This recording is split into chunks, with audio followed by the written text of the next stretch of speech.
On the gentleman's agreement in the West Philippine Sea, on the issue of the West Philippine Sea, we support President Ferdinand R. Marcos Jr. in denouncing the secret gentleman's agreement between former President Rodrigo Roa Duterte and Chinese President Xi Jinping. Mga kabayan, inaprubahan na ni House Speaker Martin Romualdez Jr. ang resolusyon ng Makabayan Bloc sa pangunguna ni Franz Castro para imbestigahan sa Kamara ang naganap na gentleman's agreement ni dating Pangulong Duterte at Chinese President Xi Jinping. Sabi ni Romualdez, kailangang magkaroon ng pagdinig sa pagitan ni dating Pangulong Duterte at mga gabinete nito na ay kinalaman sa secret agreement ng China at Pilipinas. Ito ay para magkaalaman na kung bakit hanggang sa ngayon ay patuloy pa rin na ginigipit at binubuli tayo ng China at Coast Guard nito kahit napatunayan na atin ang teritoryong pinag-aagawan dyan po sa West Philippine Sea.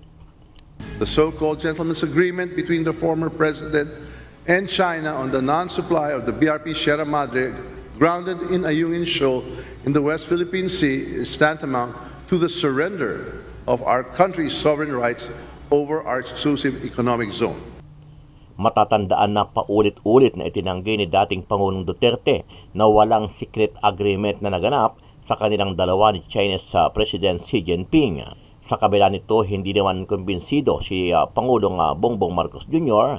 sa mga naging pahayag ng dating Pangulong Duterte. Samantala, isa rin sa mga tututukan daw ng pansin ng Kamara ay ang mga smugglers sa Department of Agriculture at mga hoarders nito para mapataas ang presyo sa merkado kung saan ay maaapektuhan ang marami nating mga kababayan. Ito ay sa kabila ng mga naging isyu kamakailan na dawit mismo itong si Romualdez at First Lady Liza Araneta Marcos na di umano ay kasabwat sa mga smuggling na nagaganap sa bansa. Tuloy ang laban natin kontra sa mga hoarders, profiteers at smugglers ng mga agricultural products. Habulin natin ang mga nagsasamantala sa presyo ng mga bilhin. Hindi natin papayagan na ordinaryong Pilipino ang maghihirap dahil sa lamang sa pagkaganid nila sa pera. Ano ang masasabi mo dito, kabayan? Naniniwala ba kayo na may halong politika at personal na galit ng kampo ni Romualdez laban dito kay dating Pangulong Duterte? Kaya inaprubahan niya ang investigasyon na gagawin sa Kamara laban dito sa dating Pangulo. Sama-sama nating panuorin ang buong video at pakicomment nyo po ang inyong mga reaksyon at sariling opinyon. Pero bago yan, muli po ako nag-iimbita sa mga hindi pa po nakasubscribe sa ating channel na Kabayan News PH, pakipindot po ang subscribe button at pakiclick na rin ang notification bell para lagi kayong updated sa mga bagong upload natin na legit at napapanahong balita. Maraming pong salamat. Sisimula na ng House of Representatives ang investigasyon nito ukol sa umano'y Gentleman's Agreement sa West Philippine Sea o WPS sa pagitan ni na dating Pangulong Rodrigo Duterte at China sa ilalim ng nakaraang administrasyon. Sa pagbabalik sesyon ng Kamara kahapon, April 29, iginiit ni House Speaker Martin Romualdez na pagtutuunan na ng pansin ang mababang kapulungan ang investigasyon ukol sa usapin para malaman ang matinding epekto nito sa soberenya at territorial integrity ng bansa. Naghain na ang dalawang magkahiwalayin na resolusyon, ang Makabayan Bloc lawmakers at si House Assistant Majority Leader at Zambales 1st District Representative Jefferson Gungun para imbestigahan ang umano'y kasunduan. The so-called gentleman's agreement between the former president and China on the non-supply of the BRP Sierra Madre grounded in Ayungin Shoal in the West Philippine Sea is tantamount to the surrender of our country's sovereign rights over our exclusive economic zone. On the gentleman's agreement in the West Philippine Sea, on the issue of the West Philippine Sea, we support President Ferdinand R. Marcos Jr. in denouncing the secret gentleman's agreement between former President Rodrigo Roa Duterte and Chinese President Xi Jinping. But at the same time, in the exercise of our oversight powers, we will direct the appropriate House committees to conduct an inquiry in aid of legislation to determine the adverse impact of such agreements on our national interests, particularly our sovereignty, sovereign rights, and territorial integrity. Like President Ferdinand R. Marcos, we are horrified by the idea of compromising the country's rights over the West Philippine Sea.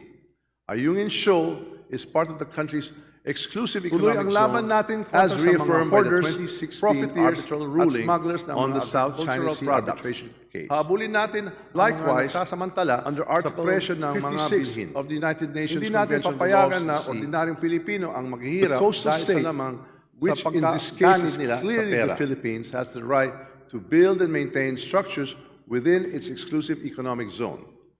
This would clearly mean that our country has every right to protect and safeguard all features within our EEZ, including the Ayungin Shoal. Our country's territory, sovereignty, and sovereign rights may have been compromised by a deal guised as an agreement to maintain the peace and status quo in the West Philippine Sea. The so-called Gentleman's Agreement between the former president and China on the non-supply of the BRP Sierra Madre, grounded in Ayungin Shoal in the West Philippine Sea, is tantamount to the surrender of our country's sovereign rights over our exclusive economic zone. We believe that, in the end, upholding our territorial integrity and sovereignty in accordance with our Constitution and with international law is what matters the most. Tuloy ang laban natin kontra sa mga hoarders, profiteers, at smugglers ng mga agricultural products. Habulin natin ang mga nagsasamantala sa presyo ng mga bilhin. Hindi natin papayagan na ordinaryong Pilipino ang maghihirap dahil sa lamang sa pagkaganid nila sa pera. Thank you for your trust and engagement and your partnership. Let us all commit to a productive legislative session and a brighter future for our nation. Maraming salamat po at mabuhay tayong lahat.